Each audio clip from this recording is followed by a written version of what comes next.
ارتضیٰ بڑی مصروف زندگی گزار رہا تھا۔ اسے کبھی بھی تفریحاً لڑکیوں کے ساتھ وقت گزارنے کا شوق نہیں رہا تھا۔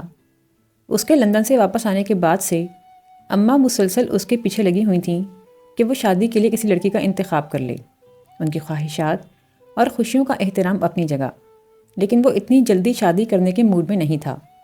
وہ بابا اور ڈیڈی کے ساتھ مل کر اپنے بزنس کو مزید پھیلانا اور آگے بڑھانا چاہتا تھا۔ ایسا بھی نہیں تھا کہ اس نے کبھی لڑکی کے بارے میں سوچا ہی نہیں تھا جسے وہ اپنی شریک سفر بنانے کا فیصلہ کرتا۔ وہ خوبصورتی سے متاثر ہوتا تھا، مگر صرف اس سے متاثر ہو کر وہ کسی لڑکی کو اپنی زندگی میں شامل نہیں کر سکتا تھا۔ اس کی زندگی میں آنے والی اس لڑکی کے پاس خوبصورت سوچ، خوبصورت ذہن اور خوبصورت دل ہونا چاہیے تھا۔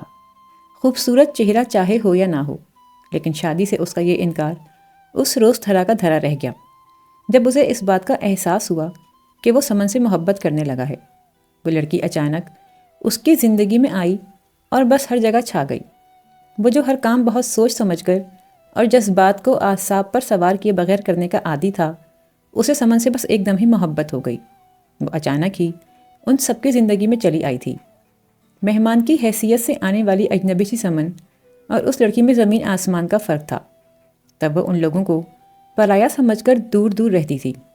اب جب اس گھر کو اپنا مان کر یہاں رہنے لگی تو ارتضیٰ کو پتہ چلا کہ سمن کا دوسرا نام محبت ہے۔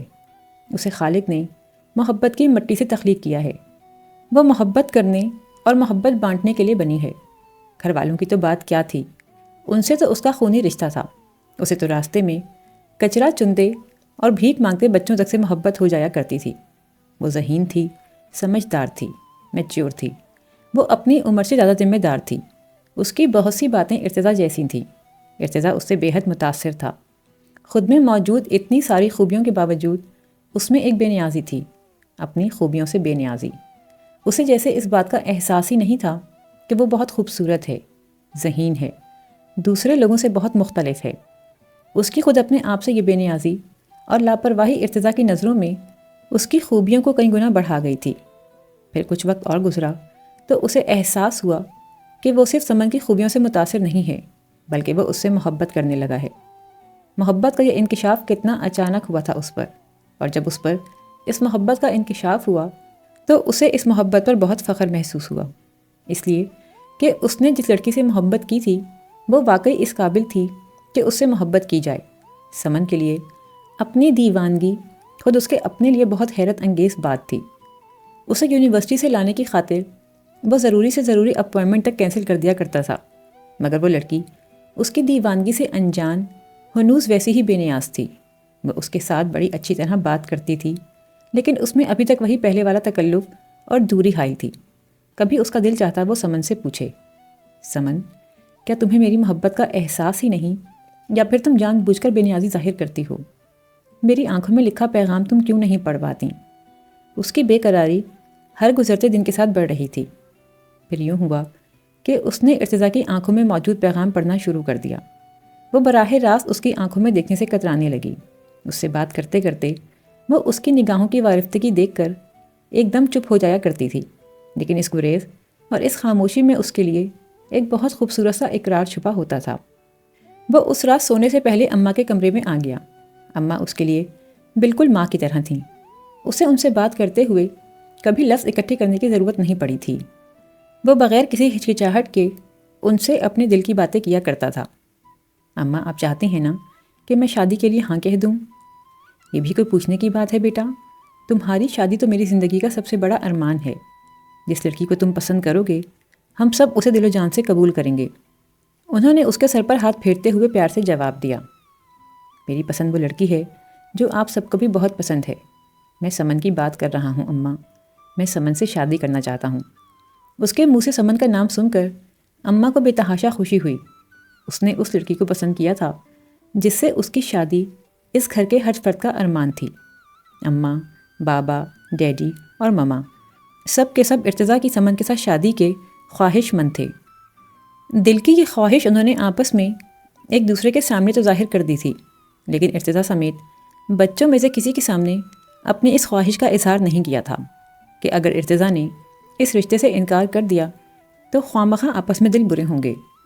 لیکن اس نے تو وہی بات کہہ دی تھی جو سب کی دلی تمنا تھی۔ اماں نے صبح کا انتظار بھی بڑی مشکلوں سے کیا تھا۔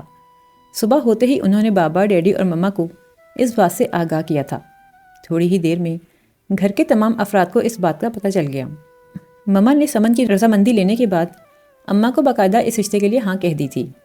اسی دن رشتہ دیا گیا اور اسی دن رشتہ طے ہوا اور اسی دن منگنی کی تاریخ بھی طے کر لی گئی۔ ظفر کے امریکہ جانے میں صرف 4 دن رہ گئے تھے۔ اس کے جانے سے 1 دن پہلے منگنی کی تقریب ہونی تھی۔ وقت بہت کم تھا اور اماں نہایت دھوم دھام سے تقریب کرنا چاہتی تھیں، اسی لیے گھر میں خوب بھاگ دوڑ مچی ہوئی تھی۔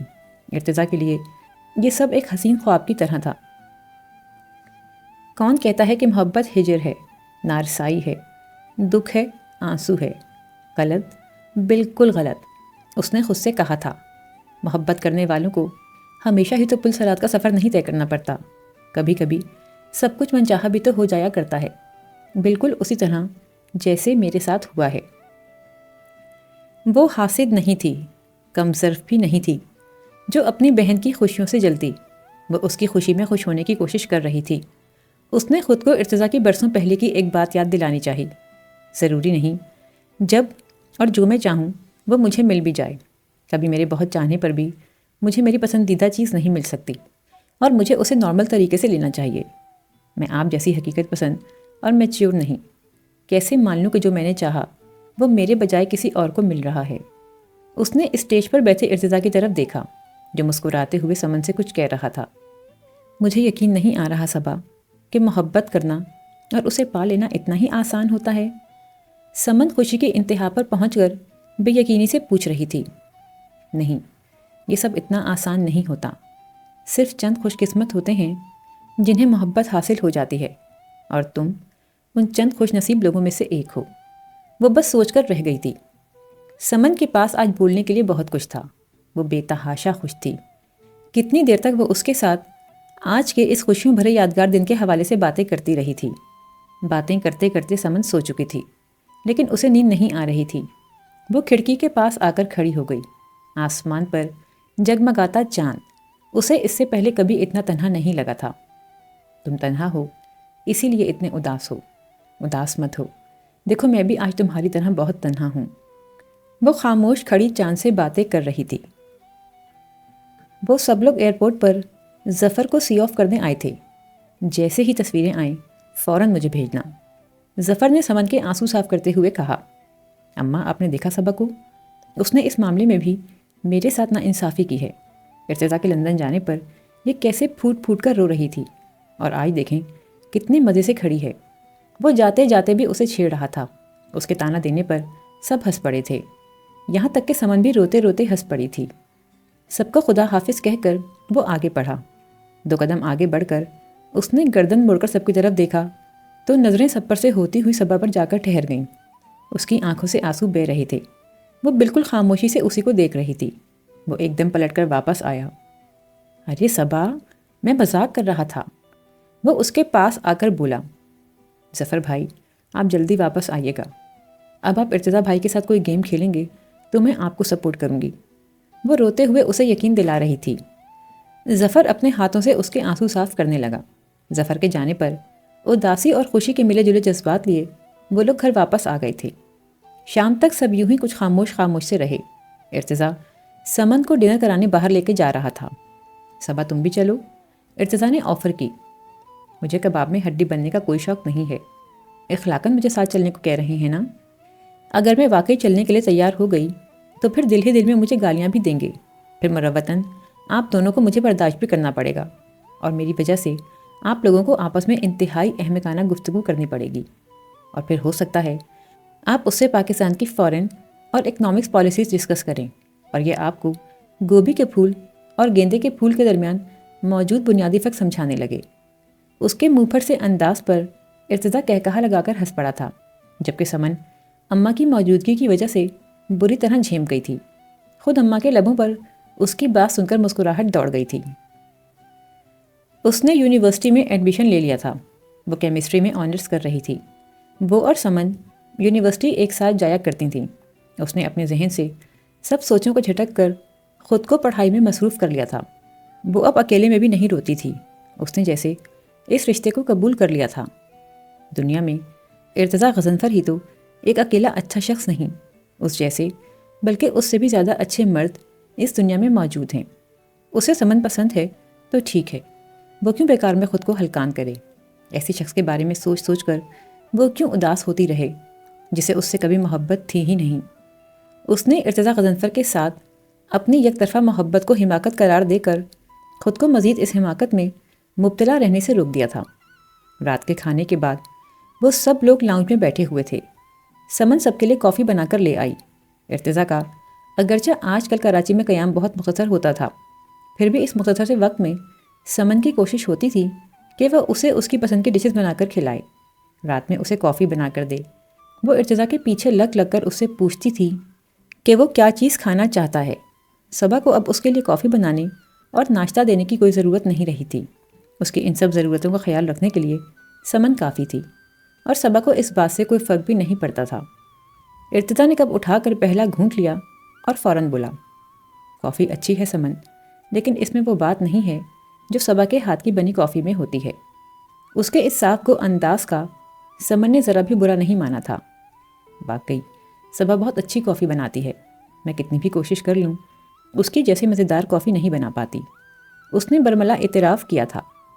اچھا کھانا تو بہت لوگ بنا لیتے ہیں، لیکن اچھی چائے اور اچھی کافی بنانا ہر کسی کے بس کی بات نہیں ہوتی۔ کیوں ماما، میں ٹھیک کہہ رہا ہوں نا؟ وہ بڑے موڈ میں اس کی تعریف کرتے ہوئے اب بابا کی طرف سوالیہ نگاہوں سے دیکھ رہا تھا۔ بابا تائیدی انداز میں مسکراتے ہوئے خود بھی کچھ کہنے والے تھے۔ وہ خاموشی سے بیٹھی کافی پی رہی تھی، اسے اپنی اس تعریف پر کوئی خوشی نہیں ہوئی تھی۔ بچہ سمجھ کر کی جانے والی اپنی ان تعریفوں پر اب اسے کوئی خوشی نہیں ہوتی تھی۔ اس نے ارتضیٰ غضنفر کے بارے میں سوچنا بالکل چھوڑ دیا تھا، لیکن پھر بھی وہ اس کے کراچی میں ہونے کی وجہ سے ڈسٹرب ہو جایا کرتی تھی۔ اس کا دل چاہتا تھا کہ وہ 1-2 دن کے لیے بھی کراچی نہ آئے۔ اس کی غیر موجودگی اسے بڑا سکون پہنچاتی تھی۔ وہ جب یہاں آتا تو اسے دیکھ کر ہر لمحہ اسے یوں لگتا جیسے اس کی کوئی بہت اپنی چیز جس کی وہ مالک تھی، جسے وہ کسی اور کو دینے کا مر کر بھی نہیں سوچ سکتی تھی، مسلسل اس سے دور ہوتی چلی جا رہی ہے، اور وہ بے بسی سے کھڑی اسے خود سے دور جاتا دیکھ رہی ہے۔ اپنی اس سوچ پر وہ خود کو سخت لعنت ملامت کرتی، خود سے خفا بھی ہو جاتی تھی۔ اسے اس شخص کی قطعاً کوئی پرواہ نہیں، وہ سمن سے شادی کرے یا کسی سے بھی، اس کی بلا سے۔ سمن کے امتحانوں کے فوراً بعد شادی کی تاریخ رکھ دی گئی تھی۔ گھر میں کئی دن پہلے سے ڈھولک بجنی شروع ہو گئی تھی۔ ان لوگوں کی کزنس اور سمن کی سہیلیاں سب مل کر رات گئے تک ڈھولک بجاتیں، گیت گاتیں۔ سمن بھی شرمائی شرمائی سی ان لوگوں کے پاس ہی بیٹھی ہوتی۔ ماما ہر بار سمن کے خوشیوں سے جگمگاتے اور مسکراتے چہرے کو دیکھ کر ماشاء اللہ کہتیں، اور اس کی خوشیوں کے دائمی ہونے کی دعا مانگا کرتیں۔ اماں دعا کریں میری بیٹی کی خوشیوں کو کسی کی نظر نہ لگے۔ اس روز رات کو وہ اماں کے کمرے میں ان کے پاس بیٹھی مایوں کے فنکشن کے بارے میں ان کی مختلف ہدایات سن رہی تھی، جب ماما کمرے میں آ کر اماں کے سامنے بیٹھتے ہوئے بولیں، ملیحہ تمہیں کہنے کی ضرورت نہیں ہے بیٹا، اپنے بچوں کی خوشیوں کے لیے دعا کرنے کے علاوہ اب میرے پاس زندگی میں اور ہے ہی کیا۔ انہوں نے ماما کا ہاتھ اپنے بوڑھے اور کمزور ہاتھوں میں لے کر بہت محبت سے کہا۔ وہ کمرے میں آئی تو سمن جاگی ہوئی تھی۔ تم سوئی نہیں ابھی تک؟ بالوں میں سے بینڈ نکال کر ڈریسنگ ٹیبل پر اچھالتے ہوئے اس نے پوچھا۔ چند دن رہ گئے ہیں تمہارے ساتھ اس کمرے میں گزارنے کے لیے، میں ان دنوں میں سونے کے بجائے تم سے بہت ساری باتیں کرنا چاہتی ہوں۔ سمن کچھ اداسی سے بولی۔ وہ چوٹی کھول کر بالوں میں انگلیاں چلاتی ہوئی بیڈ پر آ گئی۔ صبا تمہارے اس کمرے میں میں نے اپنی زندگی کا بہت خوبصورت دور گزارا ہے، یہاں بے شمار مرتبہ تم نے میرے آنسو صاف کر کے مجھے جینے کا حوصلہ دیا، اور یہیں میں نے اپنی زندگی کا سب سے حسین خواب دیکھا، پھر اپنے اس حسین خواب کو تعبیر پاتے دیکھا۔ اس کی آنکھوں سے ایک دم ہی آنسو بہنے لگے۔ پاگل ہو تم، کون سا رخصت ہو کر کسی دوسرے گھر میں جانے والی ہو جو یوں رو رہی ہو؟ تمہیں یہ کمرہ پسند ہے تو یہ تم اور ارتضیٰ بھائی لے لو، اور ارتضیٰ بھائی کا کمرہ میں لے لیتی ہوں۔ اس نے ہاتھوں سے اس کے آنسو خشک کرنے چاہے تو وہ اس کے کندھے پر سر رکھ کر اور شدت سے رونے لگی۔ اہمیت کمرے کی نہیں ہے، اہمیت تمہاری ہے، صبا شفیق کی، میری بہن کی، میری سب سے اچھی دوست کی۔ میں تمہیں بہت مس کروں گی صبا۔ وہ مسلسل روئے چلی جا رہی تھی۔ تم میں کیا ہے صبا، میں تم سے کچھ بھی چھپا ہی نہیں پاتی، میرا دل خود بخود تمہاری طرف کھنچتا ہے۔ وہ اسے محبت کا والہانہ انداز میں اقرار کر رہی تھی، اور صبا کے اندر دور دور تک سناٹا پھیل گیا تھا۔ میں اس محبت کے لائق نہیں سمن۔ آسمانی رنگ کا شرارہ پہنے، بہت نفیسی جویلری اور مہارت سے کیے گئے میک اپ کے ساتھ وہ بے حد خوبصورت لگ رہی تھی۔ اپنے لمبے سلکی بالوں کو اس نے کھلا چھوڑ دیا تھا، اور بالوں کے بیچ سے مانگ نکال کر جو نازک سا ٹیکا اس نے ماتھے پر سجایا تھا، اس نے اس کی تیاری کو مزید دلکشی عطا کر دی تھی۔ صبا، تم لڑکے والی ہو یا لڑکی والی؟ ظفر شادی سے 5 دن پہلے آ گیا تھا، اور آتے ہی اس نے شادی کے بہت سے کام اپنے ذمے لے لیے تھے، لیکن صبا کے ساتھ اس کی چھیڑ چھاڑ بھی جاری تھی۔ میں لڑکے والی بھی ہوں اور لڑکی والی بھی۔ سمن، اس غدار کا خیال رکھنا، کہیں ایسا نہ ہو آخری وقت میں کہ تمہیں ہری جھنڈی دکھا کر دولہا کی گاڑی میں بیٹھ کر بارات کے ساتھ آئے۔ سارے فنکشنز بڑی اچھی طرح ہو گئے تھے۔ شادی کے دن بھی وہ بڑی متحرک سی ادھر سے ادھر پھر رہی تھی۔ ارے دلہن کی بہن کو تو ڈھونڈنے کی ضرورت ہی نہیں پڑ رہی، وہ تو بالکل الگ ہی نظر آ رہی ہے۔ اسما نے اس کے گال پر پیار کرتے ہوئے اس کی تعریف کی۔ آج کا دن تو بس صبا کا ہے، اس کے آگے ہم سب کی تیاریاں بالکل فضول لگ رہی ہیں۔ ویسے یہ سمجھ میں نہیں آ رہا کہ تمہیں دلہن کی بہن کہیں یا نند۔ اس کے کمنٹس پر باقی سب کزنس ہنس پڑیں۔ وہ خود بھی مسکراتے ہوئے بابا کی بات سننے چلی گئی۔ اس کے پاس اپنی کیفیتوں کا تجزیہ کرنے کی فرصت نہیں تھی، لیکن اتنا اندازہ تو اسے تھا کہ بھری محفل میں تنہا ہونے کی یہ کیفیت آج صبح سے اسے اپنی لپیٹ میں لیے ہوئے تھی۔ اسے رونا آ رہا تھا، اس کا دل چاہ رہا تھا وہ کہیں چھپ جائے اور سب سے چھپ کر بہت سا روئے۔ نکاح کے وقت سمن کے ایک طرف اماں اور ایک طرف مما بیٹھی ہوئی تھیں۔ وہ خود بھی سمن کے قریب ہی کھڑی ہوئی تھی۔ جس وقت سمن نے نکاح نامے پر دستخط کیے، اس نے اپنے ارد گرد سناٹا پھیلتا محسوس کیا۔ اسے ایک مرتبہ پھر ایسا لگا جیسے وہ کسی ریگستان میں تنہا کھڑی ہے، کہیں کوئی آواز نہیں، دور دور تک کوئی اپنا نہیں، وہ بالکل تنہا ہے۔ کوئی اس کے رونے پر متعجب نہیں تھا، نہ اس کے برابر میں کھڑی کسی کزن نے اسے تسلی دینے کی کوشش کی۔ سمن کو اسٹیج پر لا کر ارتضیٰ کے ساتھ بٹھا دیا گیا تھا۔ ان دونوں کو ساتھ بیٹھا دیکھ کر اسے آج بھی بالکل ویسی ہی تکلیف ہوئی تھی جیسے پہلی مرتبہ اس بات کا احساس ہونے پر ہوئی تھی کہ ارتضیٰ غضنفر جس لڑکی سے محبت کرتا ہے وہ صبا نہیں بلکہ سمن ہے۔ وہ اپنے آپ سے لڑ رہی تھی، خود کو سرزنش کرتے ہوئے آنسوؤں کو بار بار پیچھے دھکیل رہی تھی۔ مختلف رسموں، تصویروں اور مووی کے لیے اسے بار بار آوازیں دی جا رہی تھیں۔ وہ اسٹیج پر گئی اور ارتضیٰ کے مسکراتے ہوئے چہرے پر اس کی نظر پڑی تو اسے پتہ چلا اس شخص کی محبت اس کے دل سے کبھی نہیں نکل سکتی۔ وہ لا تعلقی اور بے نیازی کا خول جو اتنے دنوں سے اس نے خود پر چڑھا رکھا تھا، یک لفظ چٹک گیا تھا۔ وہ سب کے ساتھ ساتھ خود کو بھی دھوکہ دیتی رہی تھی۔ تم نے مجھ سے میری محبت چھین لی ہے سمن، میں تمہیں کبھی معاف نہیں کروں گی۔ اسے اس لڑکی سے آج پھر شدید نفرت محسوس ہو رہی تھی۔ صبا، سمن کو اس کے کمرے میں لے کر جاؤ۔ گھر واپس آ کر کچھ دیر رسومات کا سلسلہ چلا۔ ان سے فارغ ہو کر اماں نے اسے سمن کو اس کے کمرے میں پہنچانے کے لیے کہا تھا۔ وہ اپنی چند کزنس کے ساتھ سمن کو لے کر اس کے کمرے میں آ گئی۔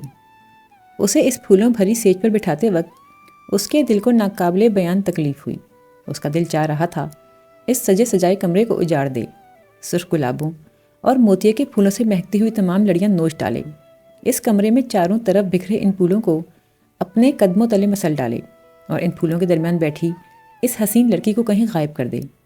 آج کتنے دنوں بعد بے اختیار پھر اس کے دل سے یہی جملہ نکلا، تم یہاں پر کیوں آ گئی سمن؟ تم یہاں نہ آتی تو کتنا اچھا ہوتا۔ سب کزنس سمن کے ساتھ باتوں میں مصروف تھیں۔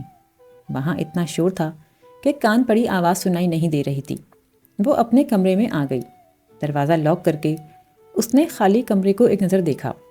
آج یہاں سمن نہیں تھی، وہ اپنے کمرے میں بالکل اکیلی تھی۔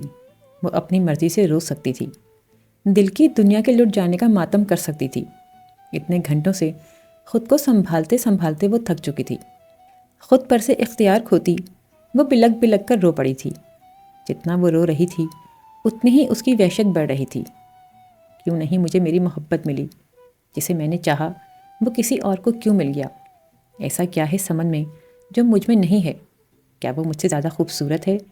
کیا وہ مجھ سے زیادہ اس شخص کو چاہ سکتی ہے؟ وحشت زدہ انداز میں اس نے اپنا ٹیکا نوچ ڈالا، پھر گلے کا ہار، کانوں کے بندے وہ جنونی انداز میں سب کھینچ کھینچ کر اتارتی رہی۔ چند منٹوں میں اس نے اپنے روپ کو اجاڑ کر رکھ دیا تھا۔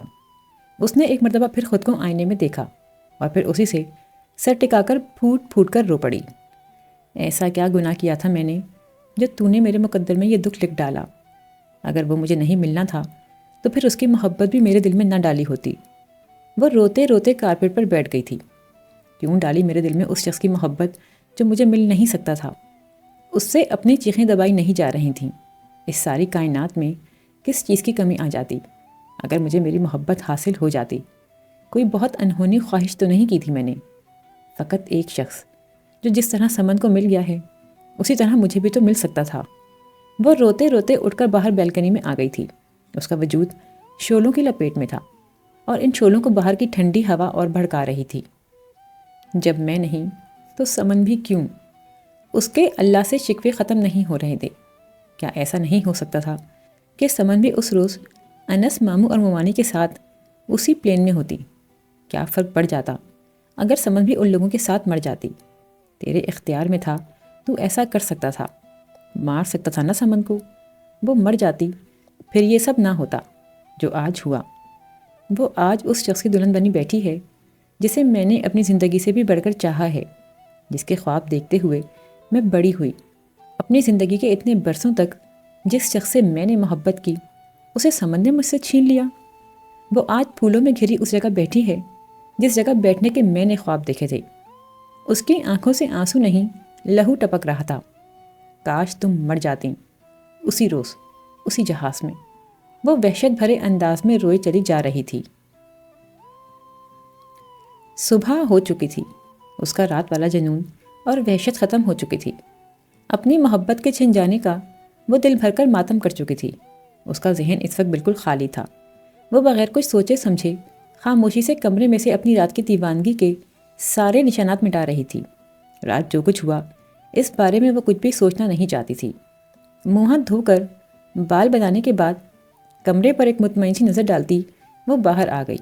اس کی روئی ہوئی سرخ آنکھیں دیکھ کر کسی کو تشویش نہیں ہوگی، اتنا تو اسے اطمینان تھا۔ کیا عجیب اتفاق تھا کہ باہر نکل کر اس کی پہلی نظر ارتضیٰ پر پڑی تھی۔ وہ اماں کے کمرے میں جا رہا تھا۔ اس نے صبا کی طرف نہیں دیکھا تھا۔ یہ ارتضیٰ غضنفر تمہارا بہنوئی ہے، تمہاری بہن کا شوہر۔ رشتے بدل گئے ہیں صبا شفیق، اور تمہیں اس تبدیلی کو قبول کرنا ہی ہوگا، اس نے اپنے آپ کو سمجھایا۔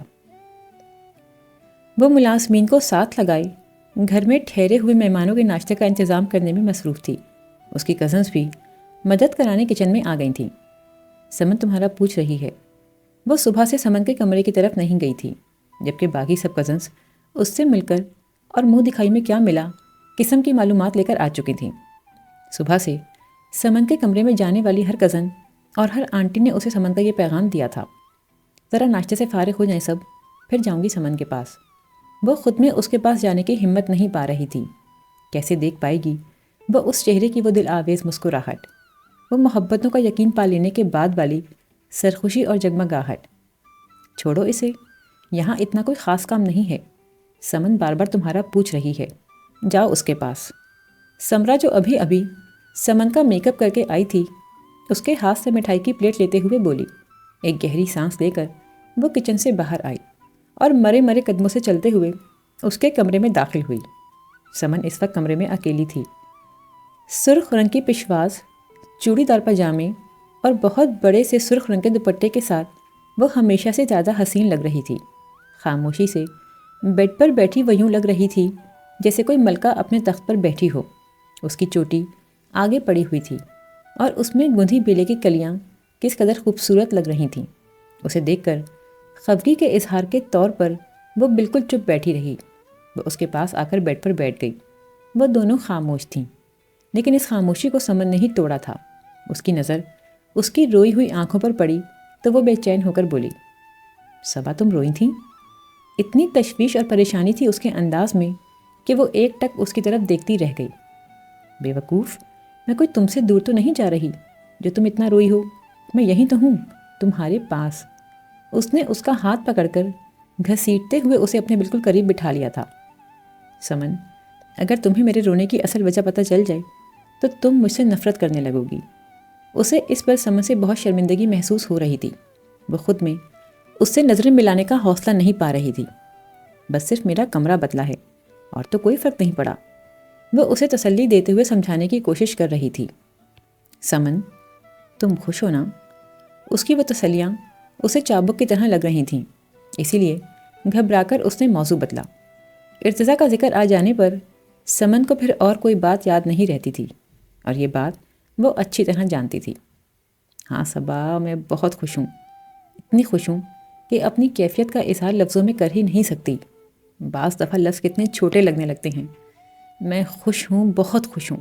بس تم خوشی سے پہلے بہت کا لفظ جتنی مرتبہ دل چاہے لگا لو۔ بڑی خوبصورت سی مسکراہٹ سمن کے چہرے پر بکھری ہوئی تھی۔ تم اتنی دیر سے کیوں آئیں؟ میں کب سے تمہارا انتظار کر رہی تھی۔ اسے اچانک ہی شکوہ کرنے کا خیال آیا۔ یار میں بزی تھی، گھر میں اتنے سارے مہمان ہیں، اور مما کا تمہیں پتہ ہے نا، کہیں کسی چیز میں انہوں نے ذرا سی بھی کمی دیکھ لی تو سمجھو میری شامت پکی ہے۔ نوکروں پر تو انہیں بھروسہ ہی نہیں ہے۔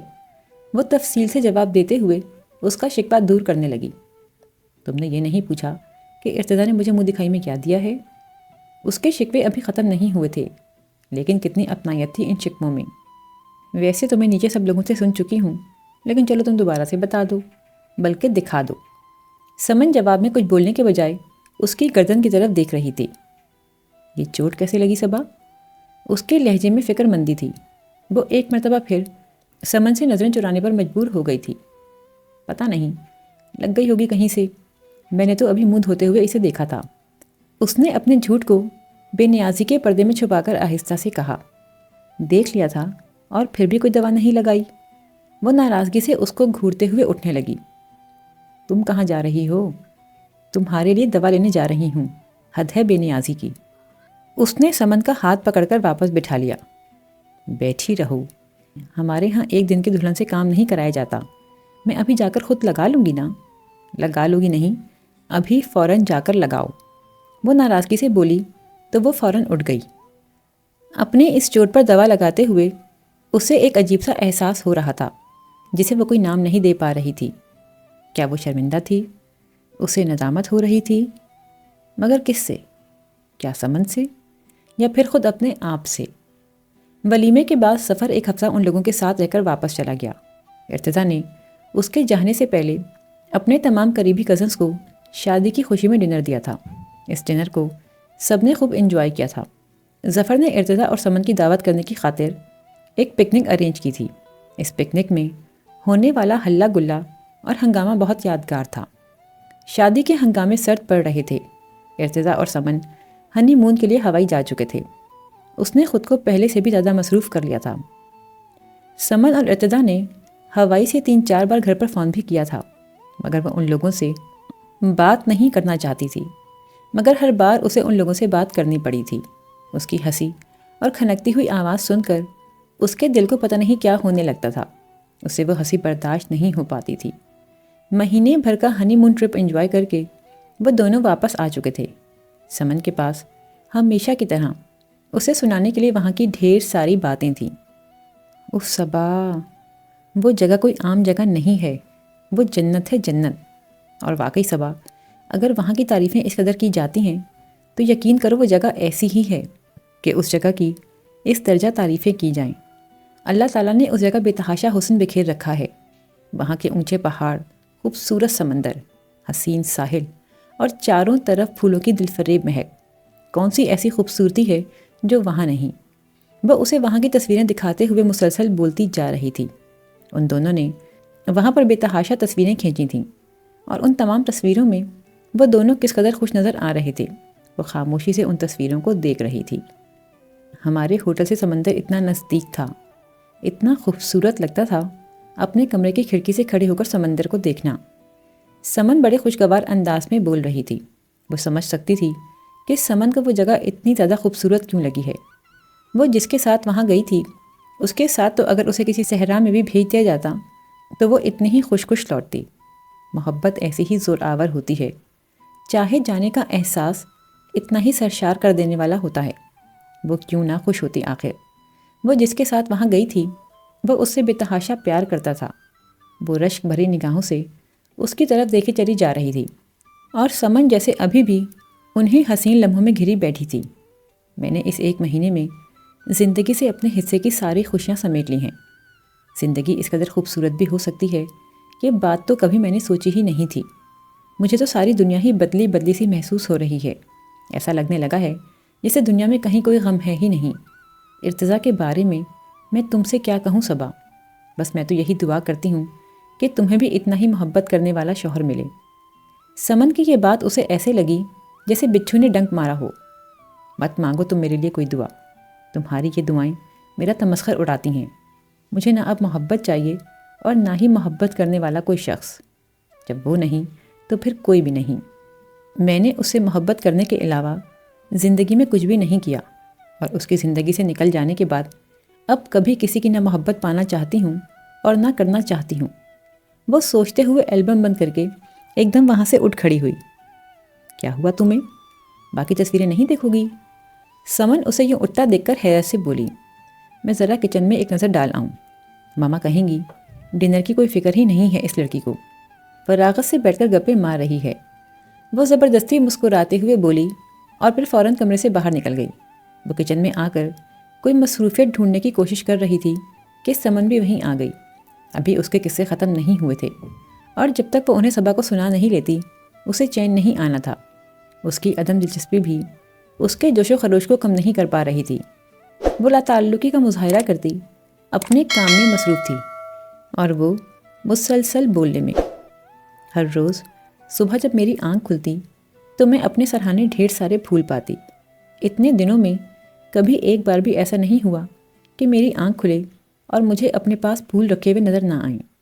مجھے کبھی بھی پتہ نہیں چلا کہ ارتضیٰ پھول کس وقت لاتے ہیں اور کس وقت میرے پاس رکھتے ہیں۔ کتنی مرتبہ میں نے ارتضیٰ سے پوچھا لیکن انہوں نے بتایا نہیں۔ وہ اس کے ساتھ مل کر سلاد بنانے لگی۔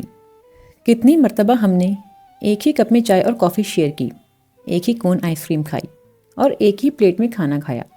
وہ اچانک ہی سمن کی بات کاٹ کر بولی، مائی سویٹ سسٹر، جسے آپ محبت سمجھ رہی ہیں، میرے خیال سے وہ ارتضیٰ بھائی کی خرچہ بچانے کی ایک کامیاب کوشش تھی۔ ایک ہی پلیٹ میں کھانا، ایک ہی کپ میں چائے، کافی۔ واہ، کامیاب بزنس مین ایسے ہی ہوتے ہیں۔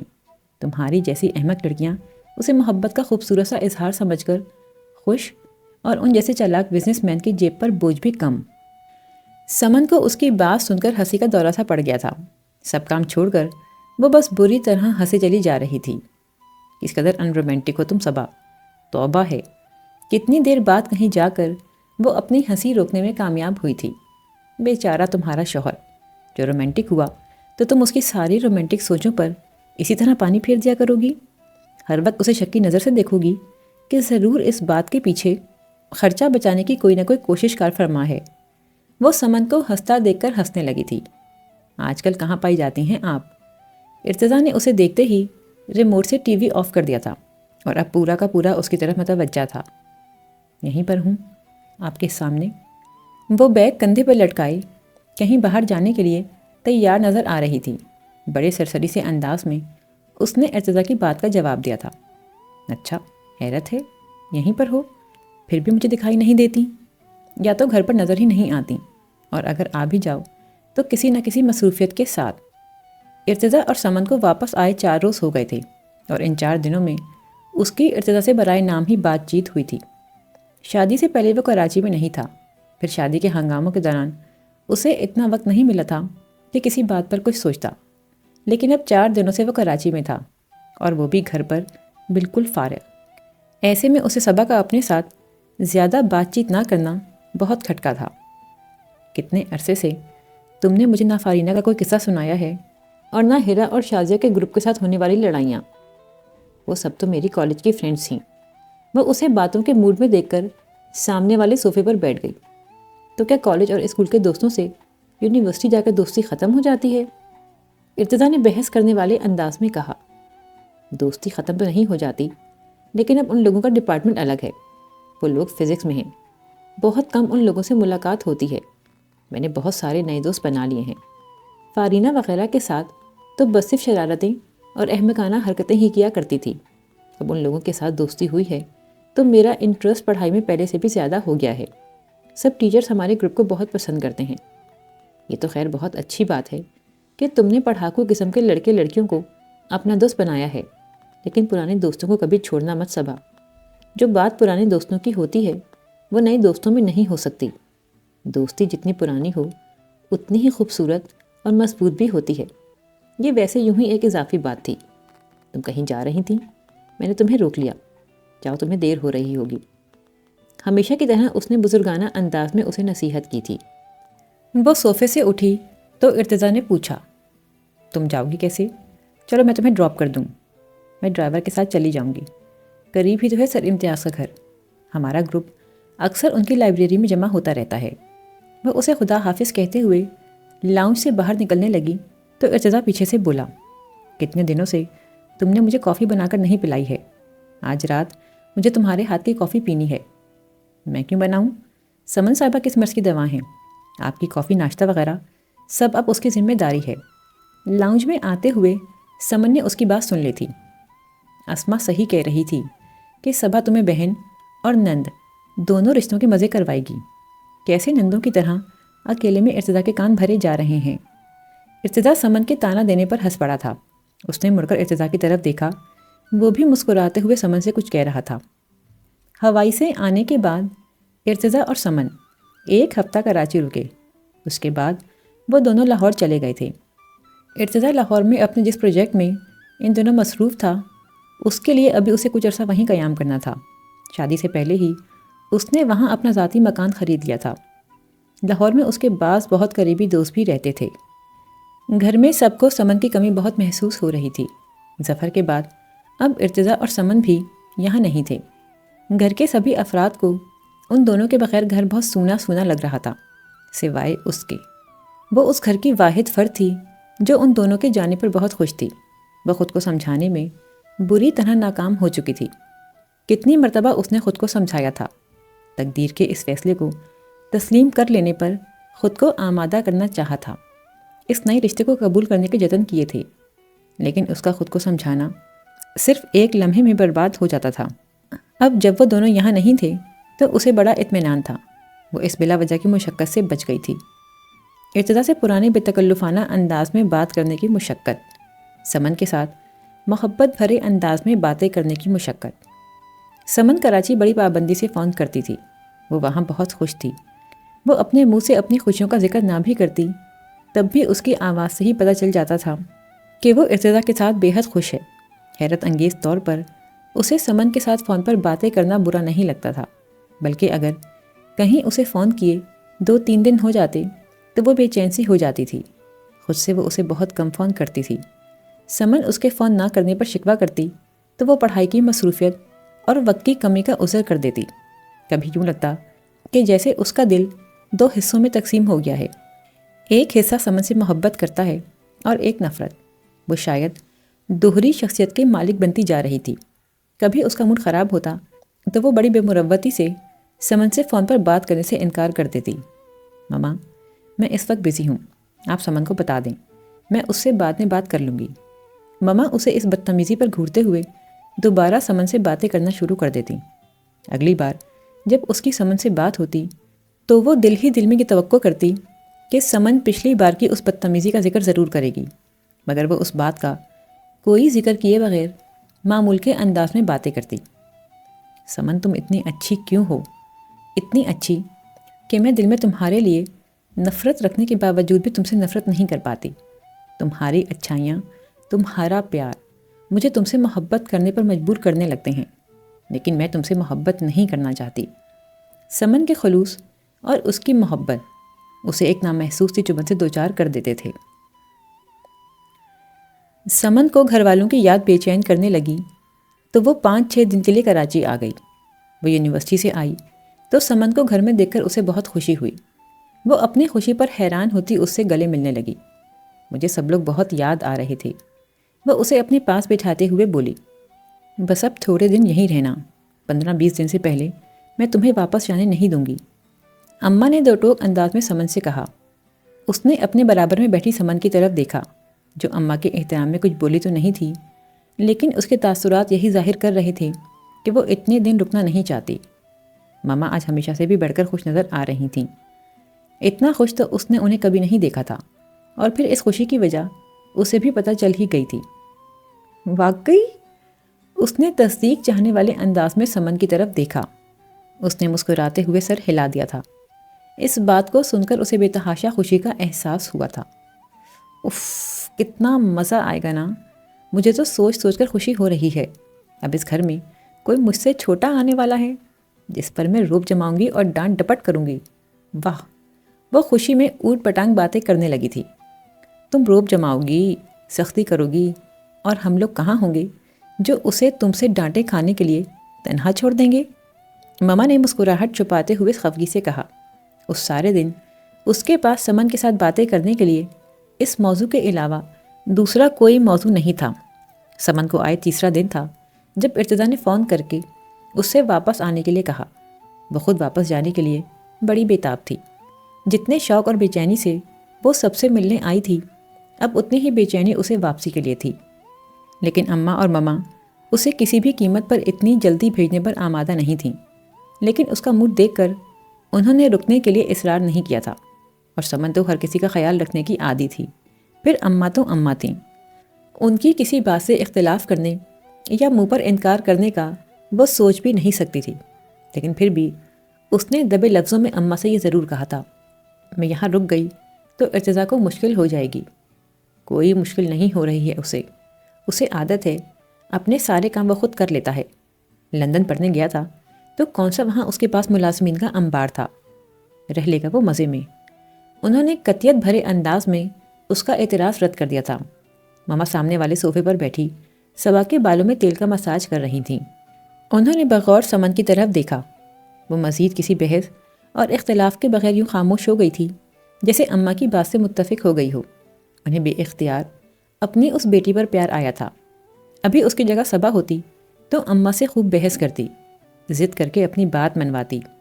اس وقت تو انہوں نے اماں اور سمن کی گفتگو میں دخل دینا مناسب نہیں سمجھا، لیکن اسی روز انہوں نے اماں کو پتہ نہیں کس انداز میں قائل کیا تھا کہ وہ خوشی خوشی اسے واپس بھیجنے پر تیار ہو گئی تھیں۔ سمن کو یہ بات معلوم نہیں تھی۔